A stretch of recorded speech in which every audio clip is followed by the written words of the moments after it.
You know, every driver who's using a road in New Jersey right now, you should be having Easy Pass in your car. There's no reason why you can't have an Easy Pass just to kind of keep things moving.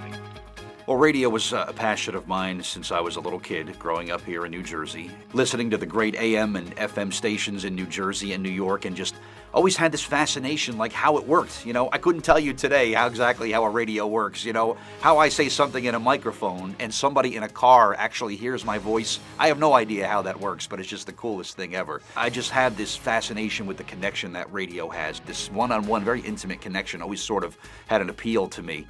And I was kind of a late bloomer in my late 20s before I finally really said, let's take a try at this. Let's give this a serious go and see if maybe we can make this work. And 20 years later to still be at it is pretty spectacular.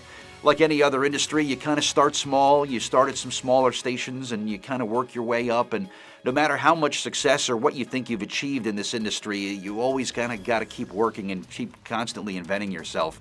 They say, like in any other industry, it's hard to get here, but even harder to stay here. And that's why I think you have to really bring your best game every day. I haven't always done talk radio. I began in music stations, like a lot of people in my business have. Various formats, oldies, polka.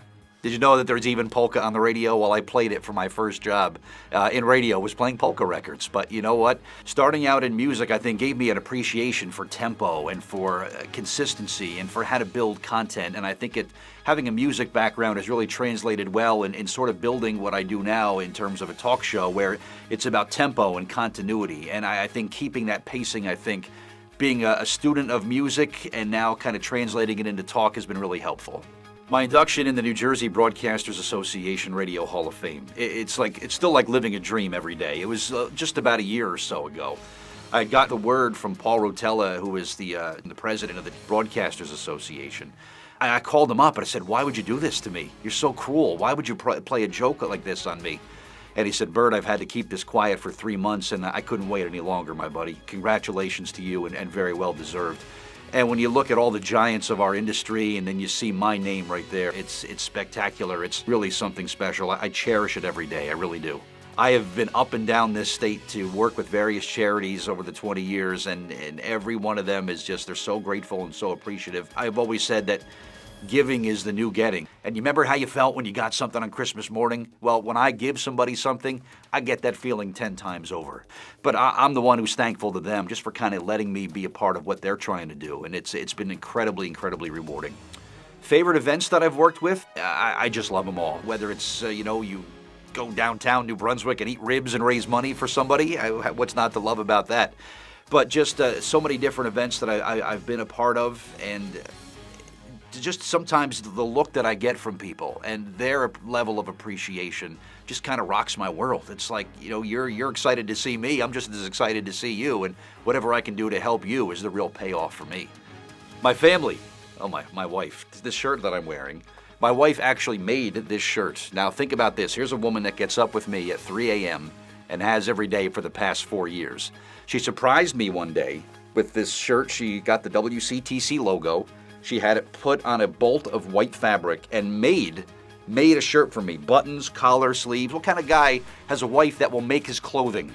I think that kind of says it all. But my wife is spectacular. We have 4 adopted cats. We live in central New Jersey.